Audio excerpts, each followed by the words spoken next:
أعوذ بالله من الشيطان الرجيم. بسم الله الرحمن الرحيم.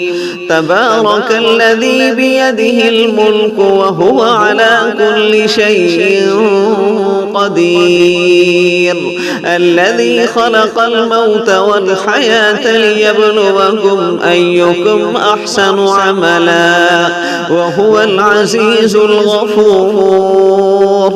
الذي خلق 7 سماوات طباقا ما ترى في خلق الرحمن من تفاوت فارجع البصر هل ترى من فطور ثم ارجع البصر كرتين ينقلب إليك البصر خاسئا وهو حسير.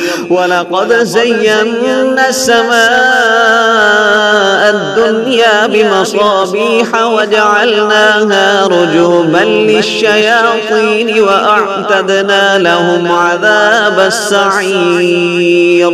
وللذين كفروا بربهم عذاب جهنم وبئس المصير. إذا ألقوا فيها سمعوا لها شهيقا وهي تفور تكاد تميز من الغيظ كلما ألقي فيها فوج سألهم خزنتها ألم يأتكم نذير قالوا بلى قد جاءنا نذير فكذبنا وقلنا ما نزل الله من شيء إن أنتم إلا في ضلال كبير. وقالوا لو كنا نسمع أو نعقل ما كنا في أصحاب السعير فاعترفوا بذنبهم فسحقا لأصحاب السعير. إن الذين يخشون ربهم بالغيب لهم مغفرة وأجر كبير.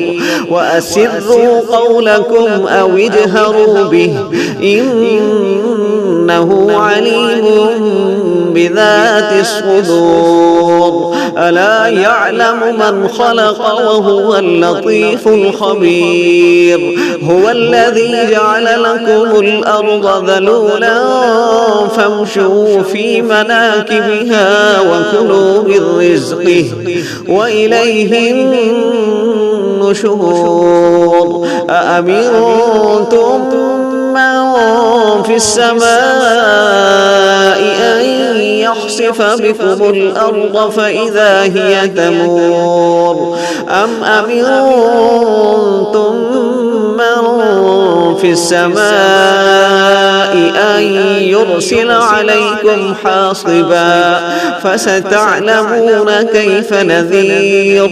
ولقد كذب الذين من قبلهم فكيف كان نكير. أولم يروا إلى الطير فوقهم صافات ويقبض ما يمسكهن إلا الرحمن إنه بكل شيء بصير. أمن هذا الذي هو جند لكم ينصركم من دون الرحمن إن الكافرون إلا في غرور. أمن هذا الذي يرزقكم إن أمسك رزقه بل لجوا في عتو ونفور. أفمن يمشي مكبا على وجهه أهدى أمن من يمشي سويا على صراط مستقيم قل هو الذي أنشأكم وجعل لكم السمع والأبصار والأفئدة قليلا ما تشكرون قل هو الذي ذرأكم في الأرض وإليه تحشرون ويقولون متى هذا الوعد إن كنتم صادقين قل إنما العلم عند الله وإنما أنا نذير مبين فلما رأوه زلفة سيئت وجوه الذين كفروا وقيل هذا الذي كنتم به تدعون قل أرأيتم إن أهلكني الله ومن معي أو رحمنا فمن يجير الكافرين من عذاب أليم قل هو الرحمن آمنا به وعليه توكلنا فستعلمون من هو في ضلال مبين قل أرأيتم إن أصبح ماؤكم غورا فمن يأتيكم بماء معين